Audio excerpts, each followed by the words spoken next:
Okay. Hi, I'm Ken Johnson, and I'll be the co-host today for this webinar. This is Time4Action's 5th webinar over 5 weeks. We're on a bit of a roll.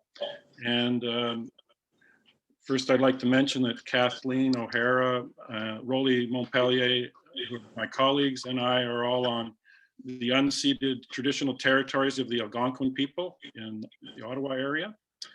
And we're in for a real treat today. We've got one of the most important climate thinkers in my book with us today. He's written just a remarkable book, A Good War, which you no doubt have all seen the cover of, but the book is just fabulous. I think Seth has done deeper thinking about what actions could actually be taken than anyone I've ever met. And we've been so stuck in neoliberalism and what Seth calls the new denialism that we just can't imagine actually acting in serious and important ways like it was actually, we actually were in a climate crisis or an emergency. But don't take it from me, take it from Bill McKibben, who said, "This is truly a great book." And Bill, of course, is one of the most respected climate activists in the world for decades. Few people have thought as deeply or with as much precision about the climate crisis as Seth Klein. Drawing on the lessons that that history provides, he has provided a roadmap for how Canada should respond. We do not need to fight the climate crisis as if it was a war, but how lucky we are. We neither need to kill or be killed, but merely to do the hard but satisfying work of building a working planet. I just think literally everyone needs to read this book. If you're a climate activist, first of all, he goes through the denialism, and I spent years frustrated dealing with people like Catherine McKenna, who was writing my own writing, just not being able to get the ambition or the vision or the excitement or the action that was needed. And this book really lays it out. Okay, I'd like to turn it over now to Kathleen, who will ask Seth questions for about half an hour. Then I'll ask some follow-ups, and then we'll open it up to the audience for questions. So please put your questions in the Q&A, and we'll get going. Kathleen. Hi, thanks, Ken. Thank you, viewers, for being here again. First of all, Ken, would you put up that slide that Seth has in his book, just to show how little we've accomplished over the last 20 years with lots of chat about incremental change and things like that, that our emissions cuts.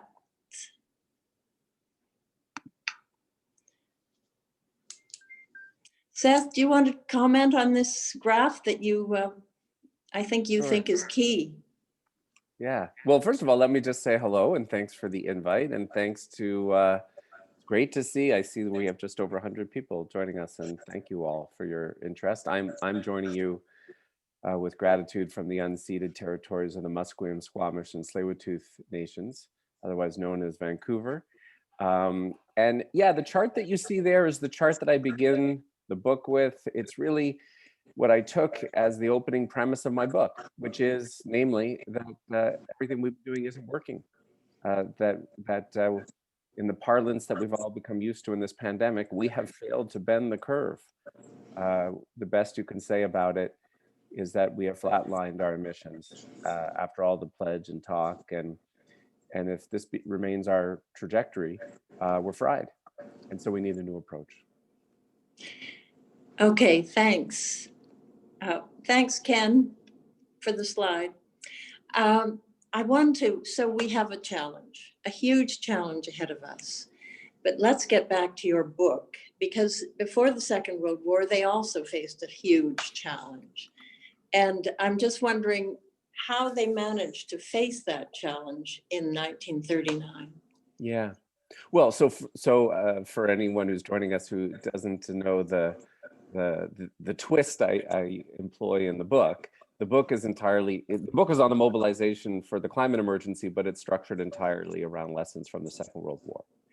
And as you say, I take some solace right off the bat from the fact that, you know, we look back in the rearview mirror, many of us, lay historians as we are, and we assume that the moment Canada declared war in September of 1939, everyone was ready to rally and go for it, and that's not true. This was both a political leadership and a public, by and large, that was not at all keen to join that fight. The King government itself and King himself was supportive of Chamberlain's policy of appeasement. Mackenzie King had actually met Hitler a couple of years before on a diplomatic mission and had written in his diary that he considered him no serious threat. And politically, Mackenzie King was worried about divisions in the country. He'd lived through the conscription crisis of the First World War and how it had divided the country and the party. This right up until the 11th hour, this was a population that didn't want to do this, a leadership that didn't want to do it. There was no, in terms of our domestic manufacturing capacity to actually build armaments, there was virtually nothing at the outset of the war.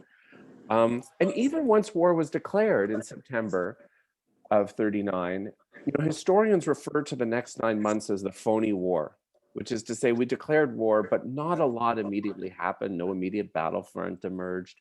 And on, as far as Canada was concerned, it remained an open question how engaged we would be, and even if we would send troops overseas. So I feel like we're in the phony war period of the climate fight, where our political leaders say some of the right words, but we're not there yet. But you say that finally, out of a population of 11 million Canadians, 11 million plus, 1 million were willing to enlist and even possibly sacrifice their lives. Another million, so that's a tenth of the population, another million went into wartime production. What turned things around? Yeah. I mean, let's hope that we can get a lesson and hope that we can turn things around now, but what turned things around then? Well, so first of all, those numbers that you mentioned are just worth sinking in, right? I mean, that is a level of mobilization that is truly, truly remarkable. But the important thing to appreciate for a moment is that it didn't happen overnight. Ultimately, over 1 million Canadians enlisted, but in the initial period, it was not nearly at that level. And so, I wrote the whole book before the pandemic, and now I find myself pondering both the origins of the war and the pandemic response and the climate, and asking myself, what's the alchemy, the combination of events and leadership that shifts the zeitgeist and actually moves us into emergency mode. But the key thing with the war story is that it took work on the part of leadership to bring the public on board. The messaging was ubiquitous, much as we've come to see in this pandemic. The media played a really important role. We had a media that knew what side of history they wanted to be on. We enlisted the arts and cultural industries as part of that mobilization. So there was that sort of immediate form of work in terms of shifting public opinion, but there was something else important too, which is the connection to inequality, which I think holds true in the present. In the early period of the war, the propaganda was very much kind of, go get Hitler. And that works to a point, but only to a point. And as of about 41, what the government realized is that if they were really going to achieve the mobilization, if they were really going to hit the recruitment numbers, they actually had to shift gears, and they had to engage Canadians in a conversation about what kind of society they were going to return to. You see the introduction of Canada's first major income support programs during the war. Unemployment insurance comes in the war. The family allowance comes in during the war. The Marsh Commission, which is this historic report that lays the foundation for the whole post-war welfare state and all of the social programs we've come to know, was written in the war and offered up to Canadians as a pledge that the country they would come back to would look different than the one they were leaving behind. So to me, this has an echo in the appeal of the Green New Deal today. The linkage with inequality and social justice, and this promise that this isn't just about decarbonizing our society. This is also about changing social relations and addressing economic insecurity, that's how you get everyone on the bus. That's how you achieve across society mobilization. It certainly sounds like it would be better than watching the crazy amount of profits that are profiteering that's happening right now. Well, if I may, I mean, that's a fascinating example, right? There had been rampant profiteering in the First World War, and it had undermined social solidarity. It had undermined recruitment efforts, and Mackenzie King's government understood that. And so right out of the gate, one of the first things they do is bring in an excess profits tax. That's part of building social solidarity for mobilization. The kind of profiteering we've seen in this pandemic was illegal in the Second World War. That's partly how you mobilize across class and across society. You say there are 4 markers that show if a government is in emergency mode. And one of them is spend what it takes to win. Can you elaborate on that? Yeah, I mean, with all the interviews I've ended up doing for the book, I've tried to distill the 400 pages into what I now call my 4 markers of when you know that a government is in emergency mode. And I actually wrote about these in policy options in November, and I'll share. I'm going to share the link to that piece in the chat for people who want to see it right now. So there it is. So here are my 4 markers when you know that a government is actually in emergency mode. 1, as you say, it spends what it takes to win. Number 2, it creates new economic institutions to get the job done. Number 3, it moves from voluntary and incentive-based policies to mandatory measures as necessary. And number 4, it tells the truth about the severity of the crisis and what is going to be required. Our government did all of those things in the war. And I would actually say the Trudeau government's doing all of those things with respect to the pandemic. And I would say with respect to the climate emergency, neither the federal government nor any provincial government is actually hitting any of the 4 markers. But the first one is spend what it takes to win. Sorry, that's what you were asking about. And, no, that's good. And again, they're not doing anything close to that. So in the wars, government spending increased tenfold. It was unprecedented. In this pandemic, we've seen something that we haven't seen since that time, right? Federal debt to GDP spending this year is going from about 30% to 50%. Now that's a big jump in a single year, but it still doesn't hold a candle to what we did in the war. At the end of the war, debt to GDP was well over 100%. And we've seen the Bank of Canada in this pandemic do a remarkable thing, right? Since the first lockdown in March, the Bank of Canada has been, I'm getting a bit of an echo. I don't know if you both are, but maybe that one of you needs to mute. I'm not sure where that's coming from, Seth, but we've got Facebook Live running too, so okay. Maybe that. All right. So just to finish that thought on the pandemic, the Bank of Canada has been purchasing since middle of March, $5 billion in federal government securities a week. In contrast, Trudeau's spending on climate, when you tally up the announcements we've had, come to about $5 billion a year. I mean, that's the contrast we're looking at. Well, you compare the spending to Joe Biden's spending. Can you do that now? I mean, Canada's looking pretty weak in comparison to Joe Biden, who's come out of the gate fighting. Yeah, he sure has. I mean, the United States has gone from lagging us big time to just catapulting ahead of us. In terms of the actual spending, we'll have to see what he can get past. But when you look at what Biden, I mean, first of all, let's take a step back. When Biden began his presidential bid, his climate platform was pretty sucky. By the time we got to the final election, it was fantastic. And that's a real tribute to these popular campaigns, the Sanders campaign, but in particular, the Sunrise Movement. They transformed that platform. And ultimately, Biden was proposing to spend $2 trillion over his first term for over 4 years. So that's about $500 billion a year. If you were to compare that, convert that to Canada, dividing it by 10, we're about 10th the size of the economy. It would still be about $50 billion a year, compared to Trudeau's $5 billion a year. So when I say that Trudeau's not spending as much as he should on climate, I don't mean he's spending a little less than he should. I mean he's spending less by an order of magnitude, about tenfold, in terms of what it would signal that we're spending what it takes to win. Well, you also talk about creating the economic institutions that would make the spending more practical and possible. Can you tell us what you mean by that? I guess you mean the Bank of Canada, but what else did Not just the bank. Mackenzie King?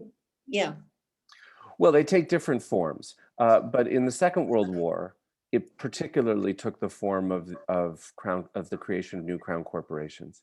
So the book has a lot to say about C.D. Howe, right? I became quite fascinated with this guy, no lefty, on the right wing of the Mackenzie King cabinet. He was the cabinet minister overseeing all of the armament and munitions and supply production.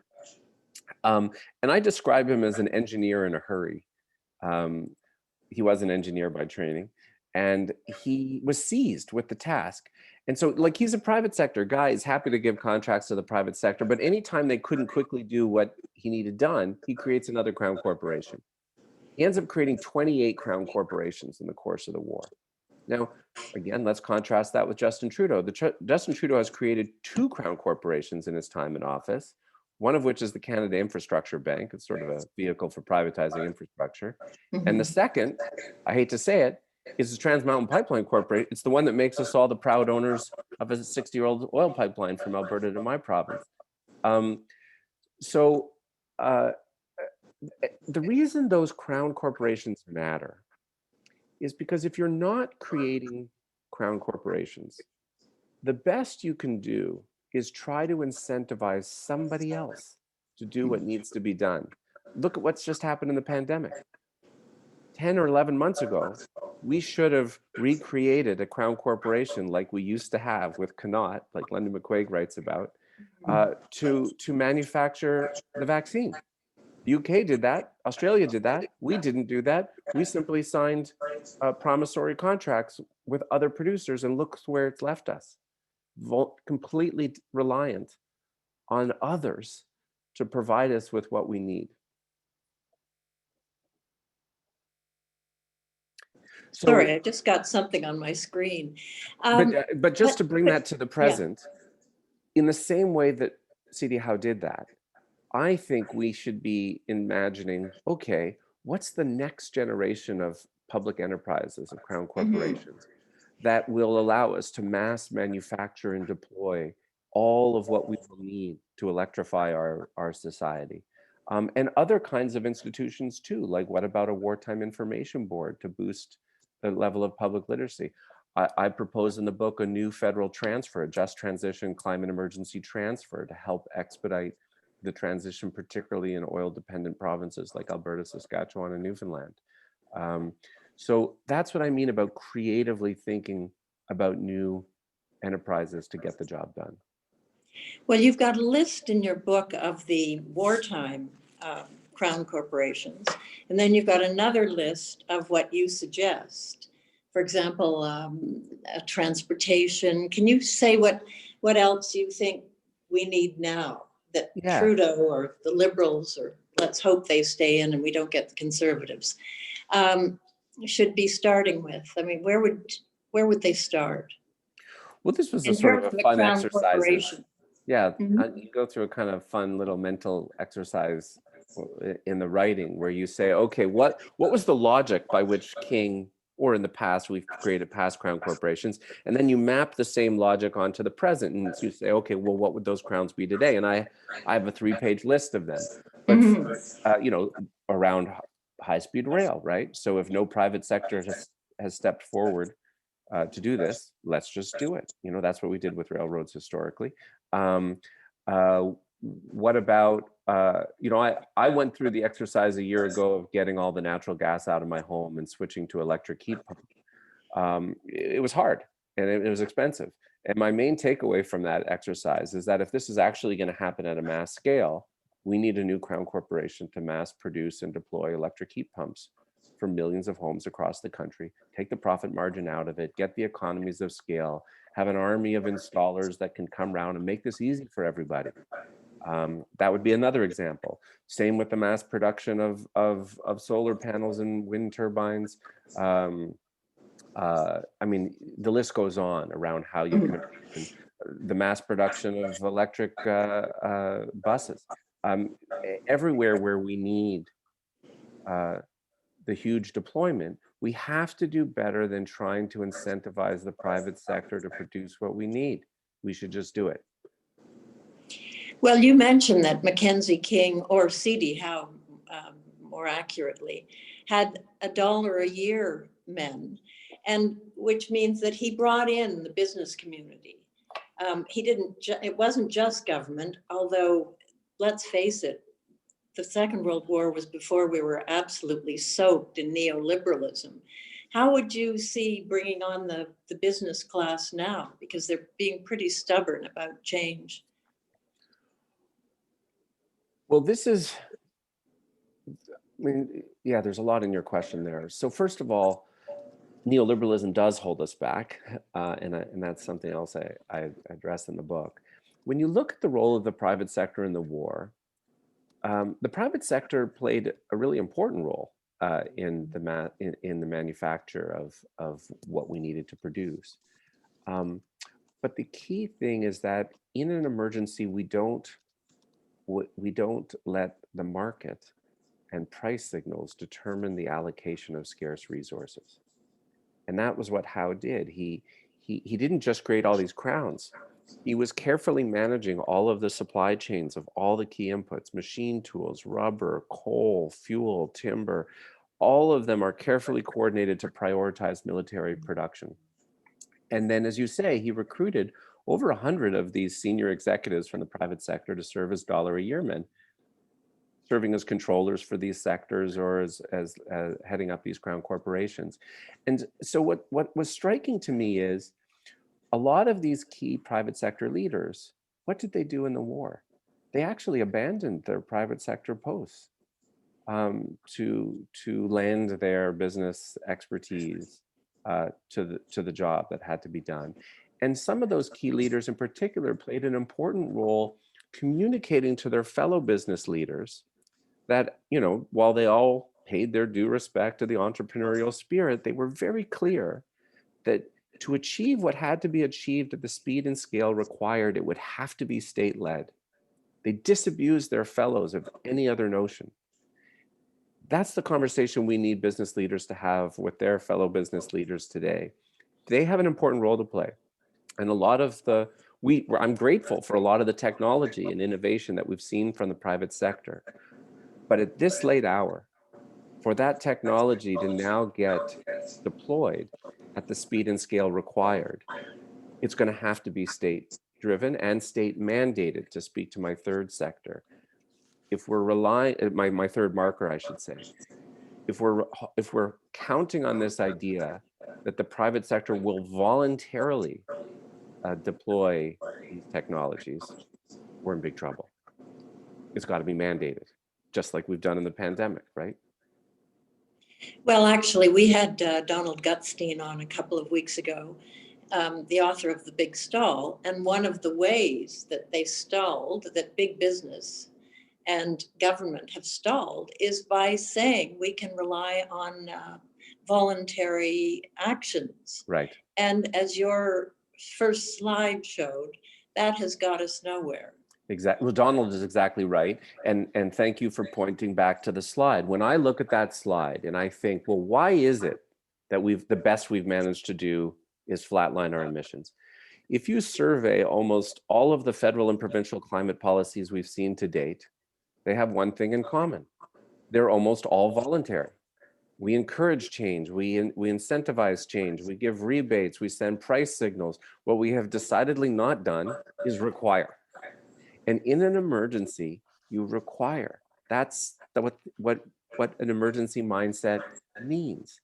And that's different. And when you say neoliberalism has held us back, that's what I'm getting at. The legacy of neoliberalism, you know, why has the government not spent what needs to be spent? Why are they not creating new institutions like crown corporations? And why are they not using the regulatory power of the state to just require change? The answer on all scores is because they've been so imbued with these zombie neoliberal ideas about what is and isn't allowed. And the final piece of that neoliberal legacy, and this is something that Alex Himmelfarb was the one who articulated this to me when I was writing, the former clerk of the Privy Council, is its most insidious legacy is that that neoliberalism has sapped our imagination and our sense of ambition about what we're capable of doing together. And that underlies the new climate denialism.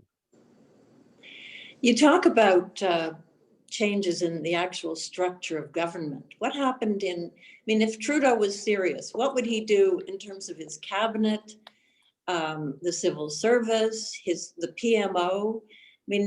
What would be a good sign if he made changes to fight the climate crisis in government? Well, look what those signs were in the war. They brought together a committee of cabinet, a war cabinet, to coordinate all of this. They passed overarching mobilization acts that would empower the actions that were necessary. At the provincial level too, amazing things happened once leaders recognized emergencies as emergencies, right? Think about all of the conservative premiers and their little temper tantrums over the carbon tax. Now, Mackenzie King had to contend with a bunch of troublesome premiers too, some very big and prickly personalities. But you know what they did during the war, once they recognized the emergency, is they forfeited all authority over individual and corporate taxation to the federal government for the duration of the war. So what does that look like today? Again, it looks like a high-level cabinet committee. It looks like having a climate emergency secretariat in the prime minister or premier's offices, overseeing a whole of government approach.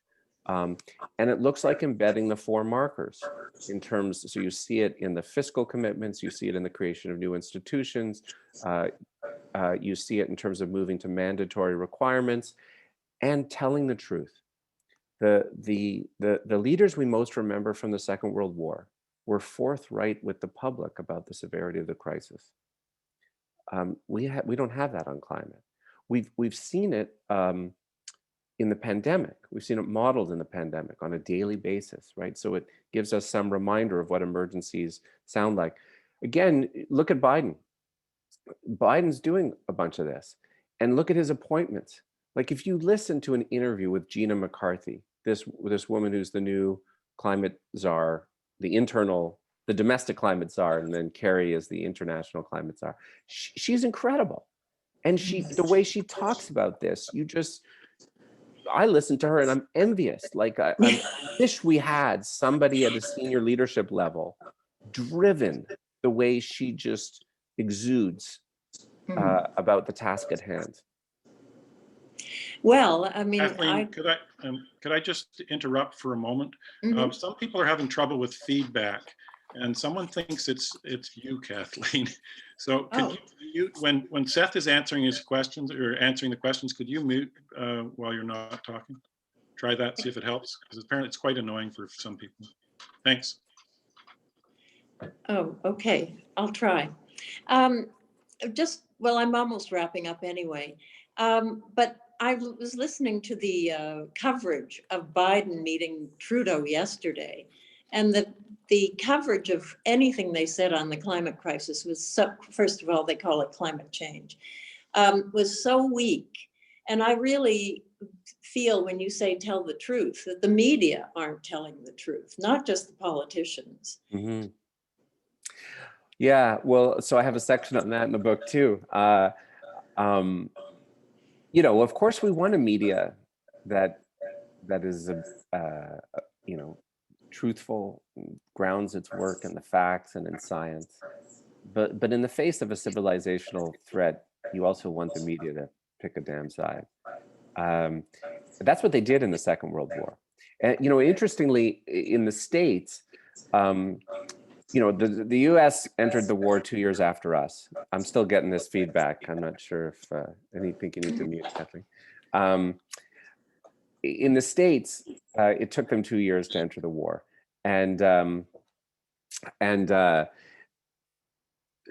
I tell this. I share the example of Edward R. Murrow and the team at CBS News.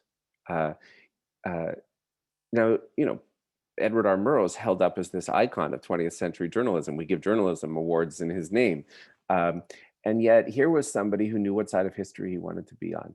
And that team at CBS News is credited in large part with helping to bring about a 20 percentage point shift in US public opinion about entry into the war before Pearl Harbor.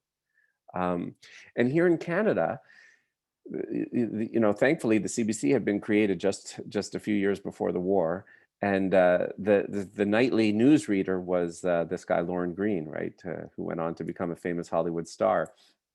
But during the war, he was affectionately known to Canadians as the voice of doom. Every night, Canadians listened to him with the reports about the unfolding of the war at home and abroad.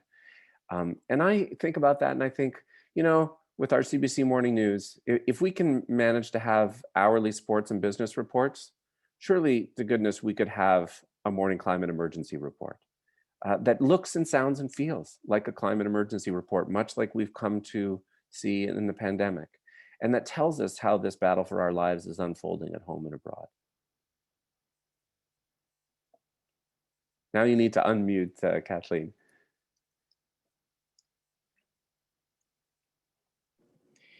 I'll finish it with that, and I'll totally go off the camera. But I must say, we call ourselves Time4Action. And one thing I've started to do, and I've mentioned this in other webinars, is when you hear something on the current or any show, write to them, write to As It Happens, and say to Carol Off, why did you, when you were talking about the fossil fuels in Alberta, why did you just interview one side, a fossil fuel? And just keep them on their toes and show them that we're out there. And I don't think enough people are doing that. So, because I completely agree. Yeah. All right, I will bow out, and over to you, Ken. Thank you very much, Seth. Sorry about the technical problems. No worries. Hi, Seth. I think your book beautifully dovetails from Donald Gutstein's book, because he lays out in great detail the 50 years or more of how we got to the situation where we're just not responding.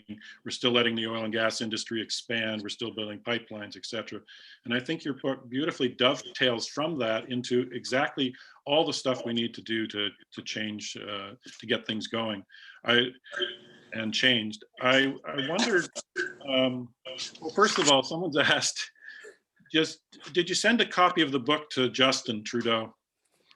I haven't, I'm still getting a little feedback. Kathleen, I think you still need to mute. You've closed your video, but not your— I'll mute her, I can mute her. Oh, okay, there you go. I'm trying to get the book into the hands of as many political leaders as I can. I'm told that there are a couple of people who have tried to get it directly to the Prime Minister, and I have gotten it directly to a few cabinet ministers, myself, and then some other provincial level politicians as well. I enjoyed very much in the book how you dealt with this, what you call the new denialism, which is, yeah, we have a climate crisis, but we really can't do much about it. Basically, we have to wait for the people to come on board. And I just love the way you've talked about, you need to bring them on board. If you're serious about a crisis, and exactly what they did in the Second World War, you got to bring them on board by getting out the facts, getting out the information, and as you say, creating the sense that there's an emergency. And as you say, the COVID is a perfect example. Mr. Trudeau's on there regularly, yeah. Dougie Ford's on almost every day. I know, it's interesting that we now all have this shared experience of the last 12 months. And I know, we all lived through a few months of denialism where we started to hear about this new virus, but it was somewhere else. And we didn't understand how it was going to impact all of our lives. And we can all remember the combination of events and leadership, right? Events like, I remember the cancellation of the NBA season. I don't even watch basketball, Ken, but I remember hearing about it for you. I know. You've mentioned it before. Yeah, I just remember hearing the news and thinking, right. whoa.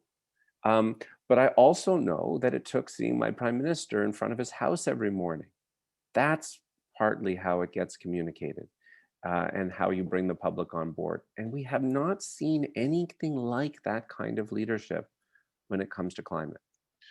You have very interesting discussions with several climate conscious, what we'd call the more progressive climate politicians, and yet they're all have basically it just keeps playing out over and over again. We simply can't move faster because the people aren't with us. And then maybe you could talk briefly about the Abacus poll you organized, because the results of that were fascinating about just how much more people are concerned about climate in Canada than the politicians would suggest. Yeah, well, as you say, I interviewed a lot of politicians and political insiders for the book, and I wasn't interested in interviewing politicians who don't believe in climate. I only was interested in interviewing politicians who I genuinely think get the science. Seth, we're doing the same thing here on Time4Action. We're using that same Occam's razor to decide who to have on and who not. Right, good. Well, so I interviewed the politicians who I think get it, and yet whose governments and parties practice the new climate denialism, who aren't aligning with the science, to press them on why that is. And I kept getting, in one form or another, some variant of the line, well, you got to meet the public where they're at, and they're not there yet. And I found it annoying for the reason you just alluded to, which is the leaders we most remember from the Second World War didn't meet the public where they were at. They took the public where they needed to go. But I also decided to commission this poll from Abacus to test the presumption that that was true. And what I found was that it was not true. I found a public that was clearly ahead of our politics, both in terms of understanding the crisis, seeing it as an emergency, and their willingness to accept bold climate policies, and by which I mean policies that go well beyond what any federal or provincial government is actually offering at the moment. And that's hopeful. And so I think our politicians haven't given the public enough credit on that front.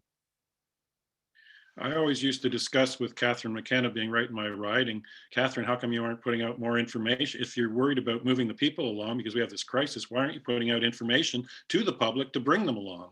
Exactly. And she never had a very good answer. Let me offer, so in the war, we had a wartime information board. We need a climate emergency information board. The principal goal, at least initially, should be to boost the level of climate literacy. So the good news is, in the Abacus poll, people get an emergency and they're ready for action. The bad news is the level of basic climate literacy is appalling. Only about half of Canadians understand that the main source of global warming is the combusting of fossil fuels. Now, if you don't understand that, it's not surprising why the very same people who say, yes, I want climate action, will also say, yes, I think we should support tar sands expansions and pipelines. Because if you don't know that, if you lack that basic climate literacy, you can hold these disparate views. So we need a wartime information board that does that education, that boosts that literacy, which tells us about the policies that have come in to date to tackle climate and the ones that are coming, that start to give people information about how to transform their transportation and their homes. But mostly, that simply communicates that it's an emergency and seeks to rally us. And that's exactly what they do with COVID. Right. Daily. We've all seen it modeled now. Yeah. I was wondering, where would you, do you think, did Joe Biden read your whole book or just a few of the main pages? Because I'm just wondering, not in jest, I'm wondering, how far do you think the US is going? Obviously, they're being pushed by the progressive wing of the Democratic Party, but I'm wondering, how many boxes do they tick right now, do you think? Well, for me, I use I've given you the link to the 4 markers piece. I use the 4 markers all the time as a framework for assessing these plans. So look at what Biden is doing. Is he spending what it takes to win? Well, he's certainly proposing to spend what it takes to win. He has to still get it past Congress, but he's proposing it. Is he creating new economic institutions? Starting to. I haven't seen them starting to create new crowns, but look what he's just done, creating a new civilian climate corps, modeled on the New Deal. That's what I'm getting at. That's a new institution that communicates, we're going for this big time, in terms of the building of new infrastructure and that kind of thing. Is he moving to mandatory measures? Starting to. They need to do more on that. He's saying the whole electricity grid will be on off fossil fuels by 2035. That's a start. It should be nice if it was 5 years earlier, but he could do more. I think we need a vehicle mandate that says you won't be able to buy a new fossil fuel vehicle after 2025. You won't be new buildings won't be allowed to tie into gas lines as of next year, right? That's what I mean by man. So they could do better on that. And is he telling the truth? Yes, he's starting to tell the truth in a way that our government isn't. He's saying these industries' days are numbered and we're going to have to wind them down over the next 20 years. That's telling the truth. And one of the things you're suggesting is creating a whole bunch more crown corporations and building the solar panels, the wind turbines and stuff. Now, Ontario did a very good job of getting Ontario off of coal. Yes. But in the middle of that, of course, they got stuck in the I think it's WTO, but the international rules on trade, and they had to stop building the solar panels because they were basically protectionist or tariff protectionist. With your suggestions of starting all these crown corporations and building everything locally, do you want to just talk about the challenges of that and what would have to change so that we could actually do it? Because it makes complete sense. You create the jobs and employ the people to do the work. If we weren't under these constrictions from the WTO, we'd be in a lot better shape for doing that. I'm not expert in trade policy. I think at some level you need to just challenge it. You need to, the ethos at this late hour has to be that we just have to do what we have to do. And if it results in challenges, you bring it on. Well, it seems, you say those rules need to change. But I do think that when you're creating new crowns to get the job done, in some ways you spare yourself these challenges, right? Ontario runs into the challenges because of how it's incentivizing certain private actors over others, which is different than just doing it ourselves through our own public enterprises. right. I loved how in the Second World War, if they didn't get cooperation, they just form a crown corporation overnight. And you talk about even them having armies of lawyers, even lawyers working at night, and you say, yeah, you read that right. Yeah. I mean, just the level of seriousness is, I guess that's what's so much frustration probably for almost everyone on this call, is they just aren't getting serious. Yeah, and, I love that example. It speaks to Kathleen's earlier question about transforming the public service. How was impatient with the public service. So that's why he brings in all these $1 a year men. And he was impatient by the fact that if you had to deal with the lawyers at the Justice Department, anyone on your call and who's worked in government and knows the job of internal government lawyers, their job, they generally see their job as telling you what you're not allowed to do. right. So Howe had no patience for it. So what does he do? He creates his own legal department in the ministry, the Department of Munitions and Supply, with 3 shifts of lawyers, including a night shift of lawyers. And at the peak of the crisis, they're vetting over 100 bids a day. That's how you communicate emergency. Seth, I think our federal government moves almost that quickly. Well, let's say this, Ken. If you had said to me 12 months ago, are the people there at the Department of Finance or the Bank of Canada who could creatively and quickly pivot and create these audacious programs like the CERB and the wage subsidy and the speed that they did, I'm pretty sure I cynically would have said to you, no, there's no one home who thinks that way, and I would have been wrong. So you never know. You need to write leaders in place in the civil service and politically, but you also have a chance in a crisis to invite people to decide who they want to be. Maybe just to pivot a bit, would you like to talk about, I like the idea of this youth climate corps, because of course there's many thousands of young people who are very concerned about climate, but it's not always clear how they can, beyond protesting or going out on Fridays, exactly how they can contribute. And of course, having them actively engaged in organized programs like a Katimavik for climate or something would be, I think, a tremendous boost to make people more positive, but also engagement, action. What do you think? Yeah, like a Katimavik for climate, but 20-fold. This is the point about, we need to approach these questions with a level of ambition that is congruent with the emergency. So we have, in many cases, the nucleus for what these programs could be, but now we need to reimagine them at a level of, at a scale and ambition that meets the task. I think that there are thousands of young people dying to play a role in this. And particularly in this pandemic era, like, who wants to go to university when you're just going to do it all online? Although hopefully those days are numbered.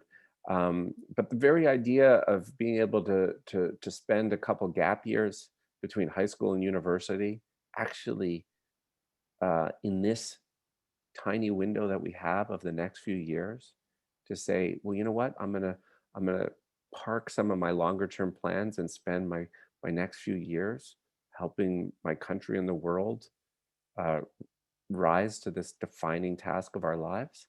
Yeah, people want to do that. We all want to do that. Amory Lovins gave a beautiful talk about action and optimism. And basically, if you're just watching, you can get very pessimistic very quickly. But if you're acting, if you're involved, it creates a huge amount of optimism, just the very act of doing. And so I think things like this would be just well. And because I bring everything back to World War II these days. You saw a similar thing. There's a whole literature out of the UK about how during the Blitz and the bombing of London, the mental health experts of the day anticipated that people's mental health would plummet, and the opposite was true. Oh, interesting. In the act of finding common purpose with their fellow Londoners in rallying to a crisis, people's mental health actually improved. Seth, I'm going to look over some of the questions that people have brought in, but I'd like you to address, you have a great list near the end of a number of lists of key takeaways to guide us today, 20 key takeaway messages. I'm wondering if you'd just like to talk a bit about some of those or the framing of that. Again, what I love about it is everything's so specific. It's not nothing generic here, which makes the book so much more useful because it's so, you've done so much thinking on this. Well, and there's only so much I can do in the time that we have. I'm also looking at some of the questions in the chat. I gave a link to the book page, and on that page, I saw somebody asking about where they can find the Abacus poll. I do have an article on there summarizing the Abacus poll with a link to the Abacus poll. There's a link to it in the book as well. And on that page that I just gave, there's a link to what I call in the introduction, the battle plan, the key lessons from the Second World War for the climate mobilization. So that's where you find a bunch of those takeaway lessons that you're asking about. The key ones are those 4 markers, but the other key one is the one I was mentioning near the top with Kathleen, which is the linkage with inequality. That is so central to getting everyone on the bus. Seth, I know you have a busy day ahead of you. As I said earlier, we're called Time4Action. And Rolly's going to put some links in the chat for some potential actions that you have suggested. Do you want to go through them? You start with looking into Bill C-12, the so-called Accountability Act, Net Zero Emissions Accountability Act. Could you tell us about those actions, please? Yeah. Well, thinking about immediate things that people could do. So one is that Bill 12 is in play right now. this would be the bill that would set, targets for well, it was the promise, or it's the net zero emissions bill, and it's completely inadequate. You've already done a session with Elizabeth May and some others on this. There's a link there in that first piece I had in the National Observer outlining what needs to change in the bill. It hasn't come back for second reading yet. So I actually think people need to say to their Liberal MPs, where's the bill? Like they seem to be stalling it out, almost hoping not to see it completed before the election. So we both need to have it brought back to second reading, and then it needs to go through a bunch of amendments, and I outline what those amendments should be in that piece.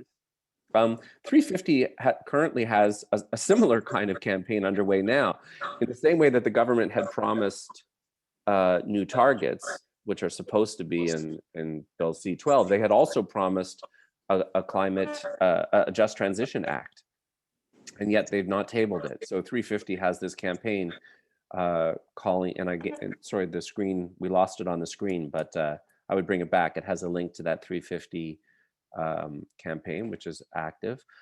I also think we need, related to that, and I talk about this in the book, I alluded to it earlier, I think we need a new climate emergency just transition transfer. That's big and audacious, $20 to $40 billion a year, that transfers money to all of the provinces, but particularly the provinces that have the most heavy lifting to do.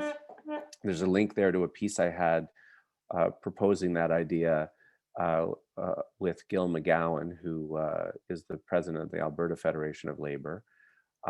Because it is pre-budget season, I think it would be great if people signaled to the government that they like the idea of a just transition transfer in the next federal budget. That would signal something substantial, because with just transition, it can't be a hollow promise. People need to see major money on the table. And this transfer could do that. And another idea that I've been keen about, it sort of relates to your point, Kathleen, that we need to pressure all of the media, especially the CBC. I wholeheartedly agree with that.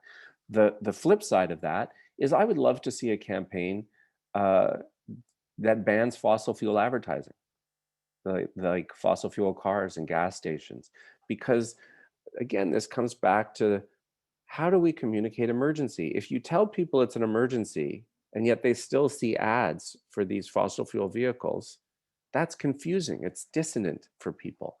And I think we should be saying it's time for that to end.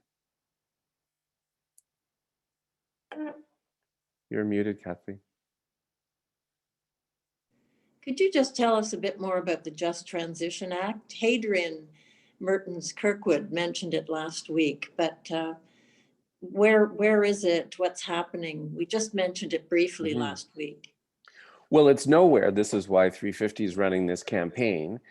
So we don't even know, the government promised it, and the minister promised it before the pandemic, and then we've heard nothing since. So we don't know exactly what it means to them, but I think we have a pretty good sense of what should be there. First of all, it should include major money to signal that we're serious about this. Secondly, it should include a good jobs guarantee for all workers currently in the fossil fuel industry, so people can know that there's actually going to be a commitment to make sure that jobs are there, that no one will be left behind.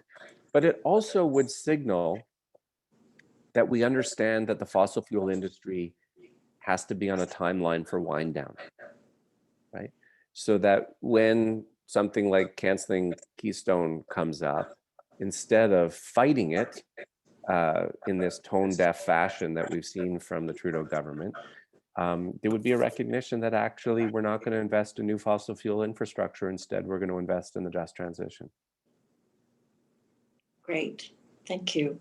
Thanks for those actions, because we don't, as I've said 100 times, we don't want this just to be a talk fest. But you've certainly made it so that it isn't. Just with all your ideas, and plus these specific actions. Ken, anything else? Ken? I'm just unmuting. I'd like to get to some of these questions from the participants. Seth, you said you see them, you're seeing them as well. Here's one from Tom Cullen. Seth, you mentioned in your Crown Corporation for heat pumps example, take the profit out of it. Do you have any sense of what impact that might have on the cost of residential heat pump installation or electric bus or whatever? 50% or less? I don't know what the profit margin is on these things. But I can tell you, so first of all, even putting aside the profit margin, there's just the benefits that come with economies of scale. The price of getting a heat pump in Canada compared to jurisdictions where heat pumps are the norm is quite a lot higher. And secondly, if you additionally get the profit margin out of it, you could at least start to get the price down to a level where, in combination with the incentives and rebates, we're helping people cover off the capital cost of making the transition. Thank you. Another question, how do you envision the transition of firms and employees in the carbon economy into the green products and services? Well, this is the challenge of just transition, right? On net, I am convinced that once we get serious about this, it's going to be more jobs than we currently have. But they aren't all going to be the same jobs in the same places. And so people need transition support. And we shouldn't be leaving that just to individuals in the market, right? To just find their way. We didn't do that in the war. In the war, we matched people with the jobs that needed doing. That relates in part to the kind of apprenticeship training that could even be part of a youth climate corps in some of these areas. So we have to, I mean, this is, I think, the appeal of a just transition approach. Left to its own devices, the market is going to produce tumult for people and huge insecurity.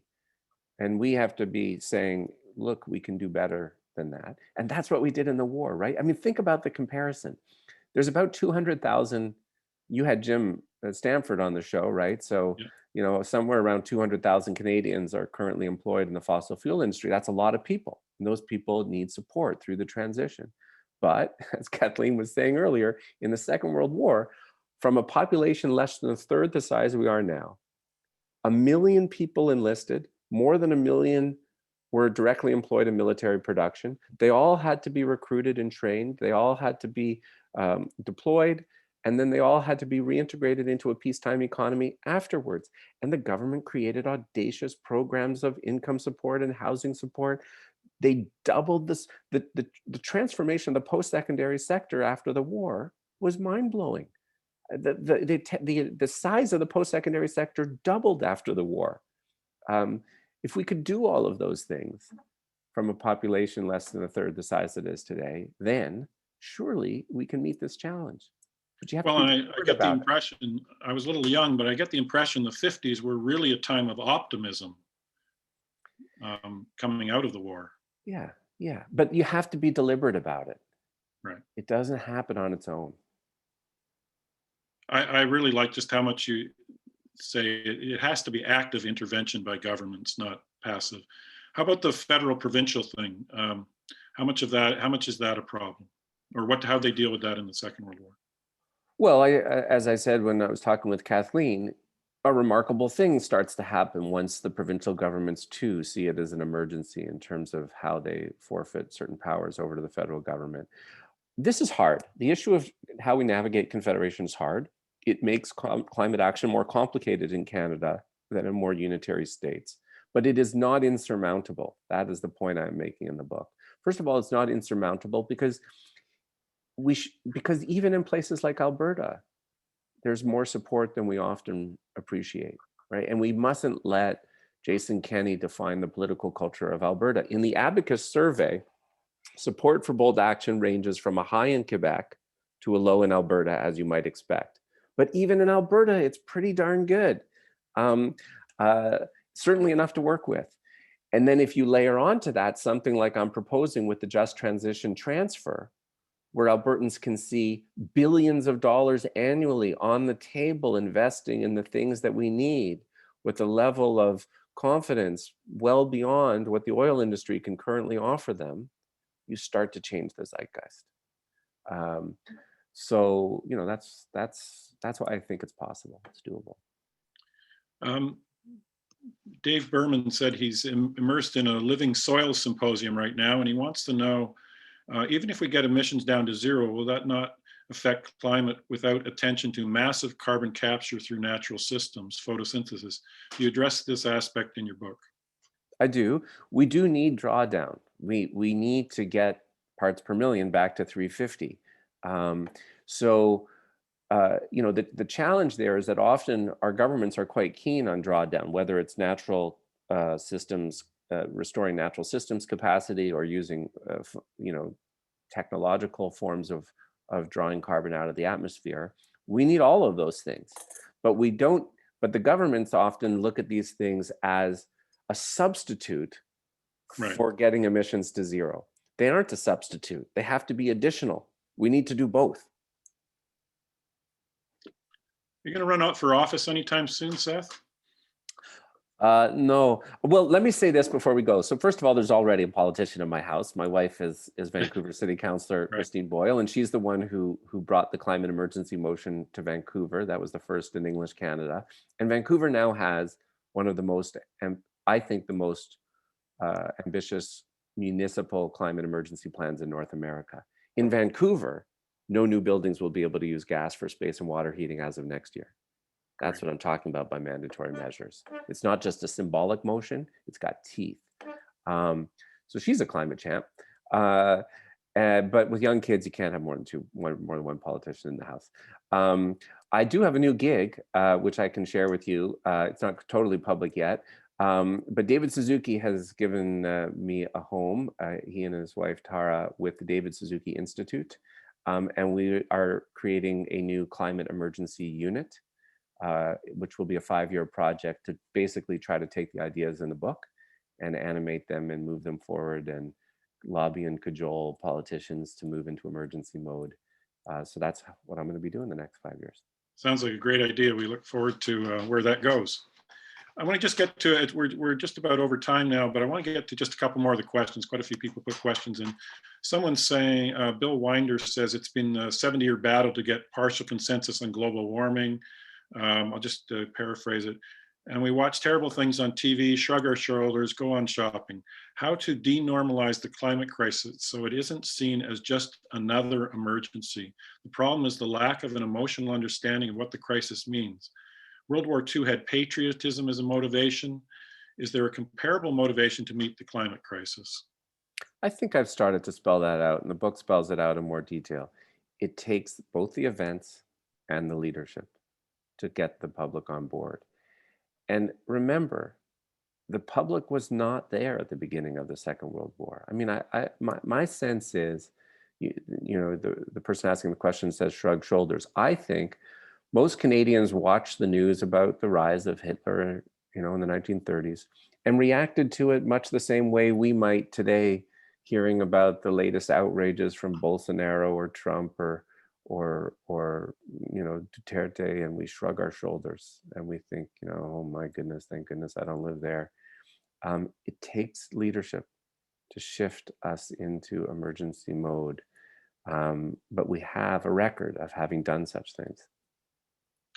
On a different, my friend Larry, who's a musician, asks, how do you see artists fitting into the equation of politicians and journalists and environmental organizations not doing the work? A crown corporation, perhaps? And I know you do talk in the book about the role of cultural culture and people, artists, and what role, again, if it's an emergency, everyone's on board. Everyone's on deck. There is a section on arts and culture in the book, and I think it's important, and it was important in the war. I mean, artists and the entertainment industry were pressed into service to sell victory bonds and boost the level of public support. There was a soundtrack, a popular soundtrack to the Second World War. We need that again today. And I pitched this to the Minister of Arts and Culture, Stephen Guilbeault. We should have a special climate emergency funding stream in the Canada Council inviting artists to rise to this moment. They want to, but they need support to do it. We should have a special mandate for the CBC to play its role, including on the art side of the CBC. And this should be part of a climate wartime information board, because in the war, they enlisted the arts. Exactly. Just going to do one more here. There are a number of questions. I'm sorry we haven't been able to get to all of them, but we're running out of time. What strategies do you have, this from David Goldman, what strategies do you have to transition from the pandemic to the climate crisis? People will be too exhausted to do what needs to be done, at least at the onset or outset. Yeah. Well, all right. That's a great question to end on. And then I actually have to go to another event. Yeah, this question comes up a lot. Like, people bring up the issue of COVID fatigue, you know, and that's real.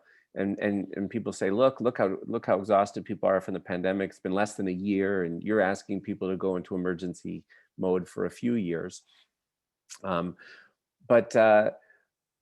here's the thing. There is an important difference. The things that we have been asked to do in response to the pandemic are anathema to all of our social instincts. Stay home, isolate. That's hard.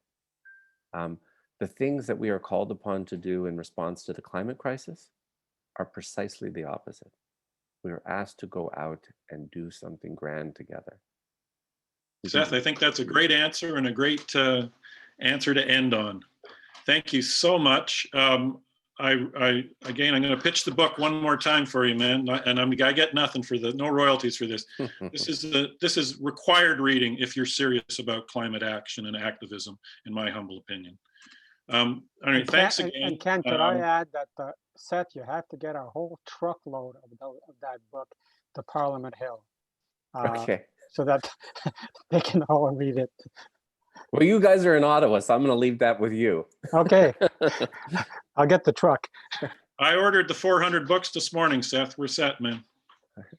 Thanks, everybody. Thanks, everyone, for your interest. Thanks so much, Seth. Bye-bye. Okay, thanks, everyone, for joining us. I'm just going to put up on the screen what's coming up next week. We're going to have another interesting session next week called Fire Your Fossil Bank, part of the Good War.